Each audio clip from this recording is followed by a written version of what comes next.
Many, many years ago, a Central European town, in a Central European town, and the older people would walk by this building and make the sign of the cross.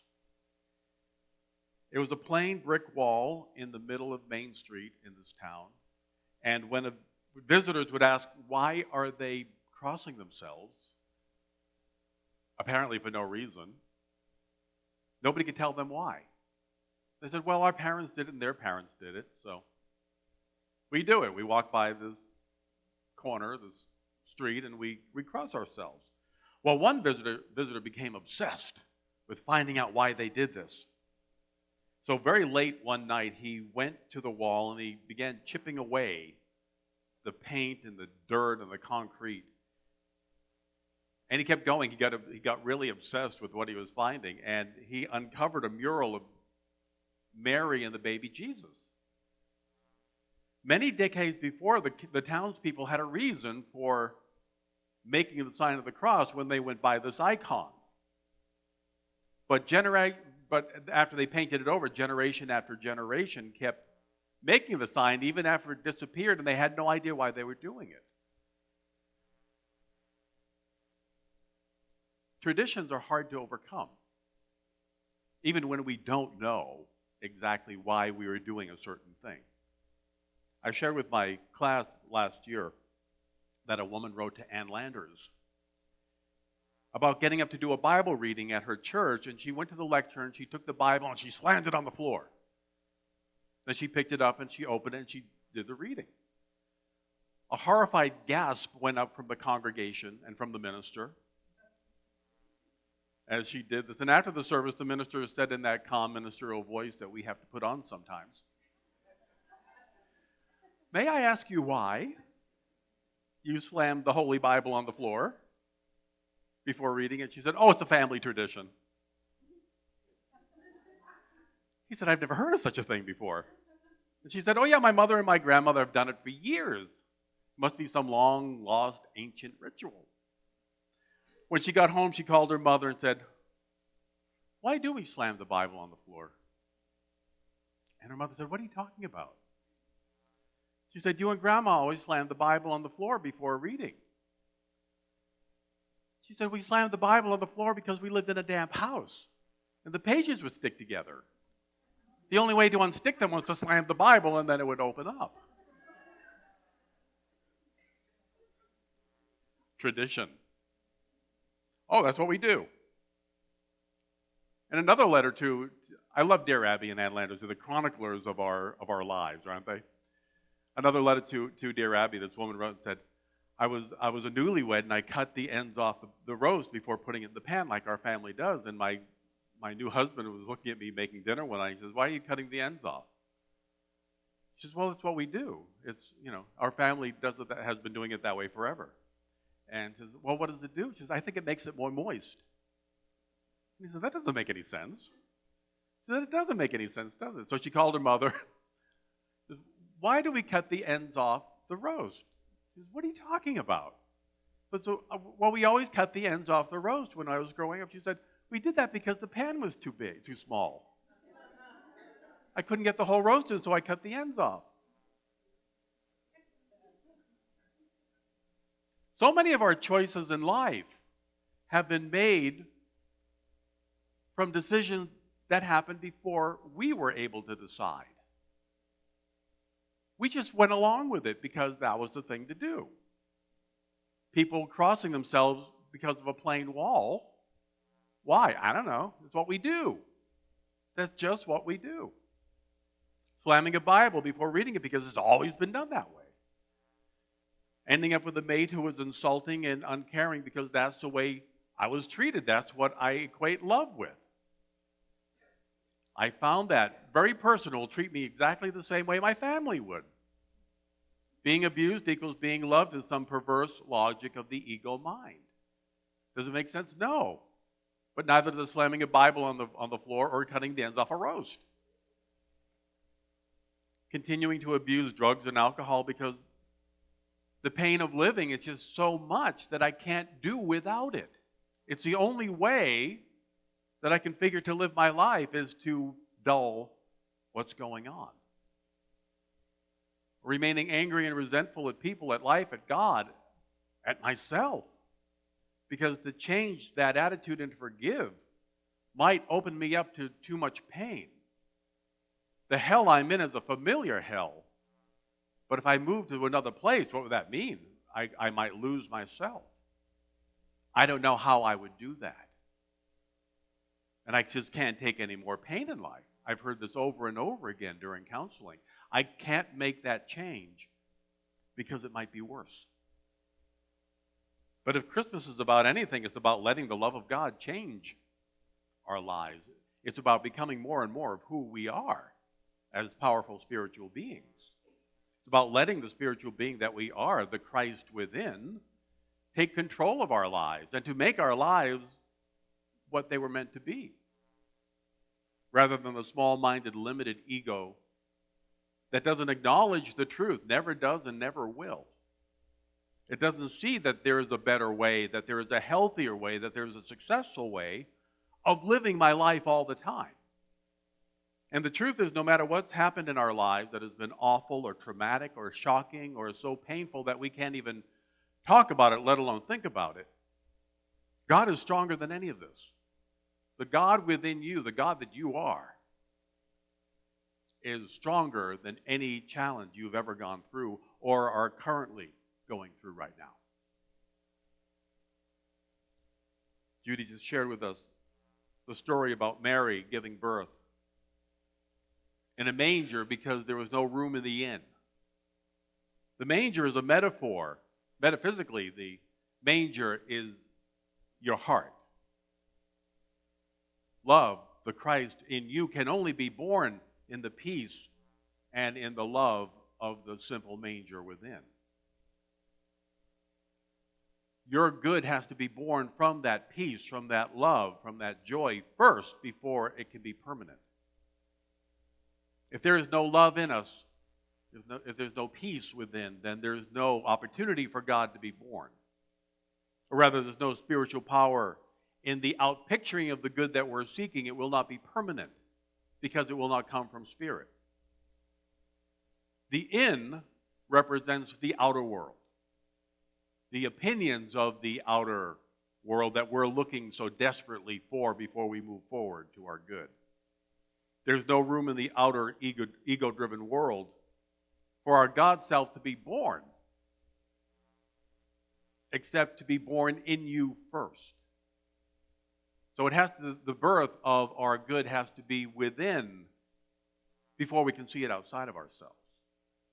And then it's radiated forth from within you and from your mind, your body, into your life, into the people in your life, into your work, into your home and your surroundings. Wherever you go. At the very end of our service, in the prayer for protection, we say, wherever I am, God is. Wherever I am, God is. But I have to be aware that I am a spiritual being, that God isn't somewhere in the sky waiting for me to mess up or to say the right words in prayer. Sometimes we'll ask somebody to pray and say, I don't have the words, I don't have the words. There are no words that are necessary. As Meister Eckhart said, if you only say thank you, that'll be enough. Thank you, God. And then we awaken that God power within us. Back in medieval times, there was a belief that the Christ child would disguise himself and visit homes to see if he would be accepted by the inhabitants. If he was, the home would receive God's blessing for accepting the Christ in it. And that's how the tradition of putting candles in the window began. Putting candles in the window at Christmas time told the Christ child it was welcome in that home. Did you know that? It's very powerful, isn't it? Are you welcoming your own Christ self into this home that you are? One Christmas Eve years ago, Brother Angelo, St. Francis' monk, was at home in Assisi preparing the Christmas meal for the monks who would be coming home after doing their mission. As he was preparing the meal, a couple of outlaws, very hungry outlaws, came to the door asking for food. Well, Angelo got so nervous and scared, he told them to go away, there's no food for outlaws. He closed the door and locked it up. When Francis came home a short time later, Angelo told him what had happened, and this upset Francis so much. So Francis had Brother Angelo put on his wrap, and the two of them went to look for the outlaws. It took a few hours of searching in the freezing cold, but they found their foot tracks. They caught up with the two men and begged their forgiveness for turning them away and invited them back to have Christmas dinner with them and the other brothers. Because of what Francis did in extending love to the outlaws and going the extra mile in doing so, the outlaws that night changed their mind about what they were doing, about robbing people, and they became Franciscan monks that night. They changed their mind because love was extended. And it was the first time these two men had felt that. There's only one reason you and I came to the planet, and that is to be the love of God. We are here to be the love of God and to prove it every single moment that we can. Francis demonstrated that by walking for hours looking for two outlaws. Our brother Jesus demonstrated that powerfully his whole life. From the very first miracle, what was the very first miracle he did? He turned water to wine. Why? So people could party. That was it, to celebrate the love of the bride and groom. He wanted to continue that love. I could follow a teacher who could turn water to wine. I think that's a really wonderful gift to have at hand. And to the very end of his life, where he forgave those who were crucifying him, Father, forgive them, they know not what they do. Love was the key to his whole ministry.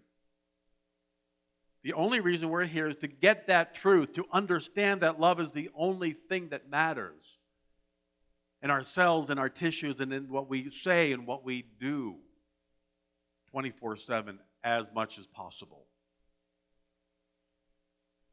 It'll only happen when we say it can happen, when we allow it to happen, when we move forward consciously in love, in peace, and in joy. Jesus said the greatest commandment was to what? To love. Love God, love your neighbor, love yourself. If you got that, you've got the whole Bible. You don't need to read it anymore. You're living it. You are the living Bible when you are following those teachings. If you can do that, you will understand the entire purpose of why you came to life, to this planet, this time around. In Unity, we do hold the belief of reincarnation. We do think I certainly know I've been here a number of times. And we come back over and over again to get the truth that I'm here to love. The more I get that, the simpler my life becomes, the more joyful my life becomes, the more excited I am about my life. We're here to love, to encourage others, to be here to listen, to see the love in each other. Loving God for all the good that we have, always have had, and is continuing to outpour in our lives. Forgiving others for perceived wrongs that really don't matter a lick in the long run, because ultimately they can't hurt a child of God. They may have hurt your body, they may have hurt your ego, they may have hurt your emotions. We may be still healing from that. But ultimately they could not get to the core of who we are, and that's God. They never could touch the God self that you are. Please know that today. No matter what you've gone through, they didn't touch who you are, and they never will. And we're here to be creative. We're here to create our lives. We only find God by being creative. God is creator, therefore we are creative. If we're not creating something wonderful out of love, out of peace, out of joy, out of good every day, we're missing our connection with Spirit. These are all ways that we grow into our Christhood. These are the ways that we become consciously aware of our power and being a fully functioning, creative being of God that we've always been, but again, we forgot because we get so caught up with the drama of the world. We turn on the news and every day is breaking news. That's breaking news. Well, that happened 3 days ago. It's still breaking. They want you to get excited and upset, so you continue to watch. We get caught up in believing that you haven't got access to the power of God within you, the power of peace that this truth reveals. Dr. Bernie Siegel shared that when certain Nazi concentration camp prisoners had chronic illnesses and diseases that required medicines that were life-saving, but were not available, the diseases in some of these most determined to live prisoners would disappear completely. They had no choice but to go within and rely on Spirit to heal them because it wasn't going to come from anywhere else. Diabetes, asthma, high blood pressure, so-called dire conditions were arrested because the people who had faith and the power of God within them called upon that deeper power within to survive. The peace of God allowed them to do the healing work. Not long ago, a young boy was given a prognosis of only a few months to live because of an advanced brain tumor. He was taught by a psychoimmunologist to picture the T cells in his body as a spaceship. Spaceships to blast out the cancer cells in his brain and to destroy the tumor called the mothership. He would picture his cells zapping the cancer cells sent by the mothership and wiping them all out. He did this day after day. For hours he would do this. He would play this video game in his mind. One day, a few months after doing these exercises, he went to the doctor and said, "The mothership is destroyed. There is no more tumor." They did an x-ray and they found out that there was no more tumor. Completely gone. Einstein said the imagination is more powerful than facts. Imagination is the power of God that we have to picture the life that we would like to have. And then we allow Spirit to reveal how that's going to unfold. You have the power that kid had right now to heal your mind and your body, to prosper abundantly, to succeed in ways you have not even imagined possible, to live in joy every day, to live in peace every day, to live in love and harmony. You have the power to have the kind of life you've always wanted to have, but think that there is something outside of you that is preventing that from happening. So we have a choice today to become the peaceful, loving child of God that we are, that we were created to be, or we can continue being a big old drama queen. It's our choice. And believe me, men and women can be big old drama queens. We all know who they are. Put your hand up if you know a drama queen. Oh, come on. We all know drama queens. And 3/4 of us are drama queens, whether we want to admit that or not. We are. We get caught up in the drama. But when we step back in divine detachment, we see God's here. Why am I getting upset about this? Whatever you desire is available to you through you when you listen to God and trust that God is guiding you perfectly. When you open your heart to the love of God, and that's where the trick comes in. Traditionally, like the people who were cutting the roast and slamming the Bible, we have an old tradition of this is how I have to do it, or else it's not going to work. But those ways don't work for us anymore, if they ever did. We have to now open ourselves up, be vulnerable, divinely vulnerable to God within us, and say, I am open and receptive to the way that it needs to work now. Seek God first, we're told, and everything else will be added to you. But we want to know how before we move forward. How's it going to work? I'm not doing anything until I know how. I hear it all the time. People come to me in counseling all the time. How am I going to do it? How's the money going to come to me? How is my healing going to come to me? How does Santa deliver all those presents in one night? Thank you for asking. Now, I did some checking for you, since you want to know how things are done. And here's how Santa is going to get your presents to you. This is for the scientists and those who are rational in the group here today. Let's say out of 2 billion plus children in the world, around 378 million celebrate Christmas. Now, in Unity, we don't believe that children are naughty. And we don't believe that they're deprived because they're naughty. We don't call children bad or naughty or anything like that. We call them creative or fun, original thinkers. So let's assume around 15% of these kids are off being creative and didn't think to forward their address to Santa. That leaves around 92 million houses, apartments, and other dwellings for Santa to visit, with an average of 3.5 children to visit per household to take care of. To accomplish this mission, Santa has 31 hours of work, taking into consideration he goes from east to west, counting in the time zones. Right. That averages out to 822.6 visits per second. To park the sleigh, get down the chimney or disarm the alarm, eat the cookies and milk, get the toys under the tree, pet the dog, and then return to his vehicle, and it has to be done in 0.00121.565/77th of a second. That's traveling 3,000 times the speed of light, considerably faster than the normal reindeer speed of 15 miles an hour.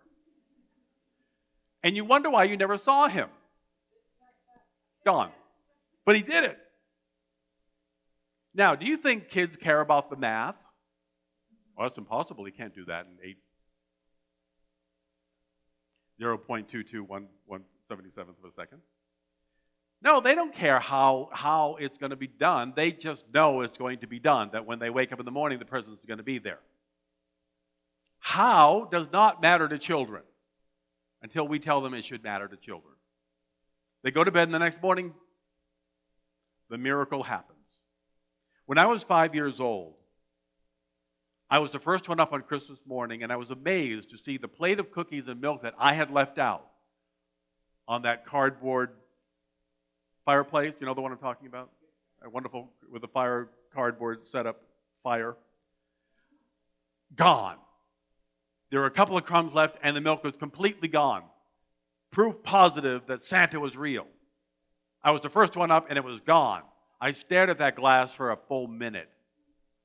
Santa drank out of that glass. I put it in my room for a little while. My mom, of course, washed it, and I was very upset. But here's Santa's secret to success.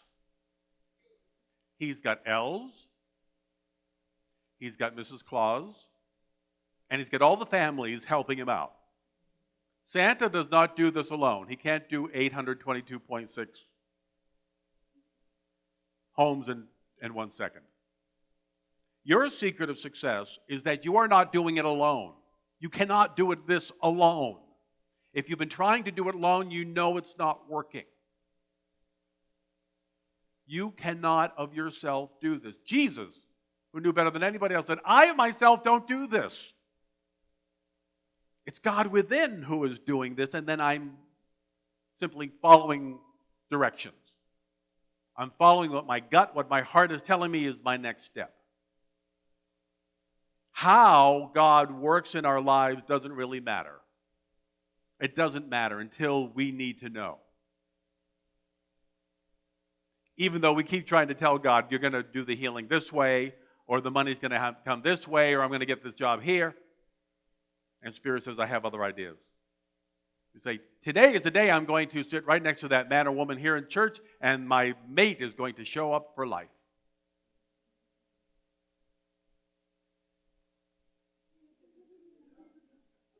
God, I know it. Make this person sit next to me. Thank you, God. Thank you, God. Thank you, God. Thank you, God. Your God is to know that your mate is coming into your life in the right and perfect way. It may be here, it may not be, it probably won't be. But your job is to say, yes, I am open and receptive. I don't care how old I am. I don't care that I don't look like this person or that person. I am perfect and whole and wonderful just as I am. For all this to happen, peace is necessary. We have to find the peace of God first within. The gift of peace comes from the realization that God has got this. That it is not up to me to figure this out. When you're trying to figure it out, you don't have peace. You have anxiety. You have fear. You're shutting down the divine flow. It's not I, but the God within me that is keeping all of this together and doing all this that is at work. I don't have the answers until Spirit reveals it. Therefore, I'm going to relax and know this is already taken care of. Thank you, God. Let go of how God's going to bless you beyond any joy that you've ever imagined, and be that joyful, trusting, happy child of God that you still are within you. Course in Miracles has one of my favorite sayings. The peace of God is all I want. Because the peace of God is the beginning of everything that there is. The beginning of the process of releasing that divine power into my mind, my body, and then into my life. When you can entertain that idea, and I invite you to do that today, entertain the idea that God has already got it taken care of. As we say here, what God can do, God is doing. It's already done. The energy is already waiting for us to say yes to it, to make it move forward, to let it move forward. So when you look in the mirror, when you get home today, you're going to see a new radiance, a new birth taking place. You're going to see a new person. You're going to see the person that you really are. You'll see that love and peace and joy and all the good of God is being born in you right now. You are God's. Jesus revealed this a long time ago. I think today we're finally beginning to understand what he's saying. You are God's. Your baby God's coming to a full realization of the truth and power of who and what you are. Take a breath. Close your eyes for a moment. Feel that wonderful God energy. I could talk about it for a long time, but talking about it isn't feeling it. Feel the God energy within you, radiating from your heart, from that manger within. Breathe love, light, peace, and joy into every cell, every tissue of your being. This is where the Christ of your being is coming into your life. This is where God is being born in the manger of you. Safe, secure, whole, powerful. You are the son of divine peace. You are the daughter of divine love. You are divine love, peace, joy, all good, radiating and glowing. You are the gift of Christmas. Breathe into that truth. Silently know, I am the gift of Christmas. Feel the love of Spirit being born again and again and again, over and over again. As we affirm it, know it, declare it, live it.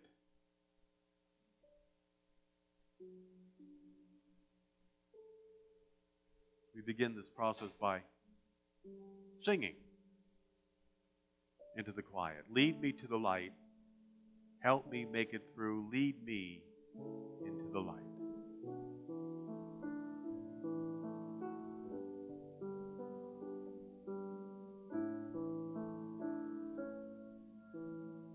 Lead me to the light.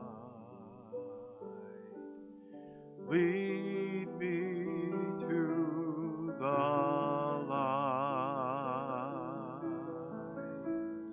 Help me to make it through. Lead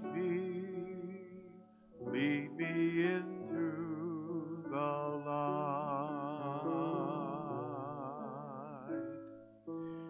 Make my eyes to see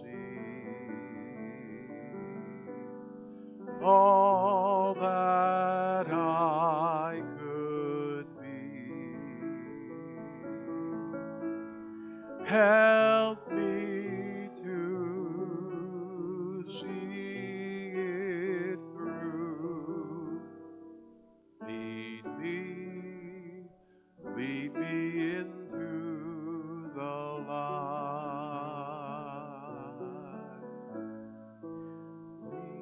Lead me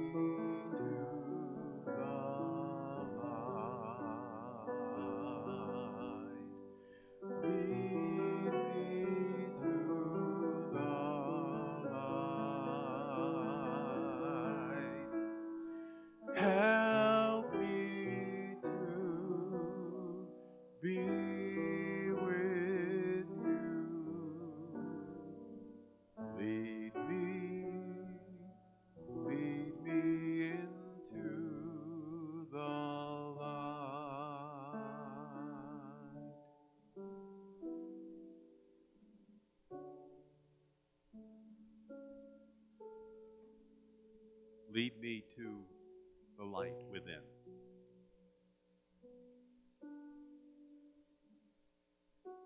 The Star of Bethlehem represents that light within us, leading love, wisdom, and peace to the revelation of the new birth of Christ within. The Christ self that we are, have always been, is awakening in our consciousness as the powerful true self of every living creature on the planet. That's what our brother came to teach us. You are gods, you forgot. What I did, you will do, and greater, when you realize the full power of your God self. We've forgotten, that's all. Today we awaken to the truth.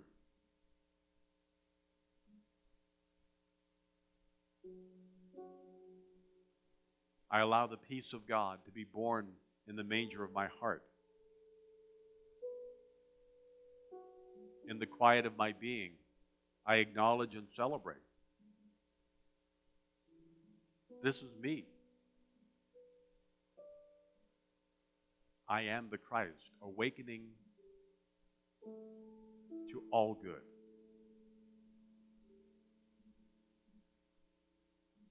I invite you to hold this divine thought in the quiet of your heart. The peace of God brings healing to my mind and body. The peace of God brings healing to my mind and body. Let that peace flow forth from your heart to every cell, every tissue, every molecule, every part of you is filled with light, peace, and good. Breathe that in.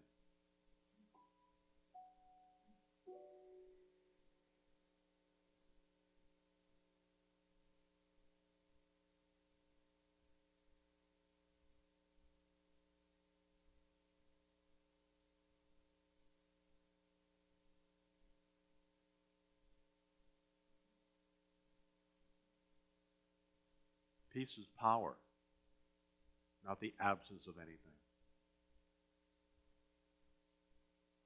Peace is all God.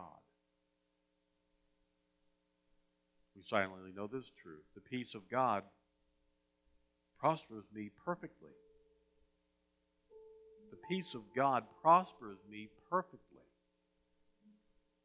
Whatever lack there seems to be is being revealed as simply part of the journey. That the fullness of God's good is waiting for our acceptance of that good. I am open and receptive to abundance. The peace of God prospers me perfectly.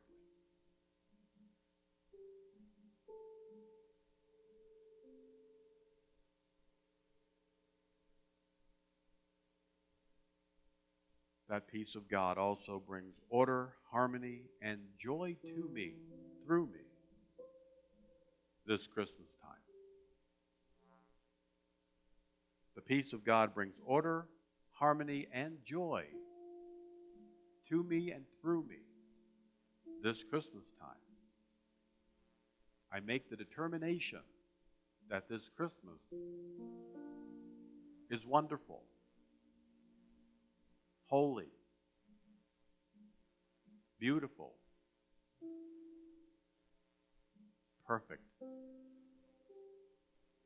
regardless of what is going on around me. I am centered in the love, peace, and joy of Christ within. quiet of our being, just for a few moments, feel that, know that, accept this is the truth of me.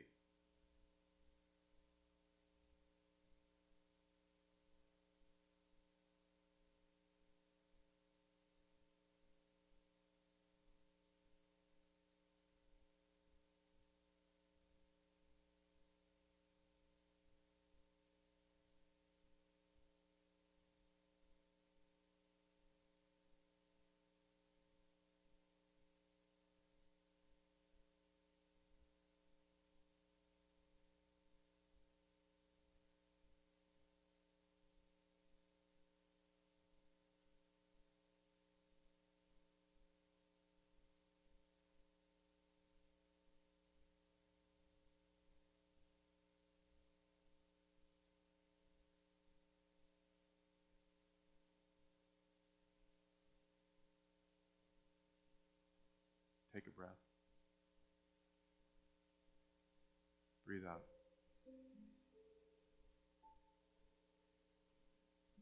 Breathe in one more time, filling your lungs, sending that wonderful life energy into every part of your being. As we bring ourselves back into this room, we sing our way back with, oh my God, how I love you, my God.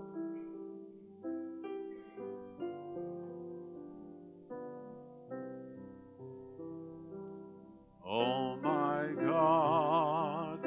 God, how I love you, how I love you, how I love you. Oh my God, how I love you, how I love you, my God. God, how I love you, how I love you, how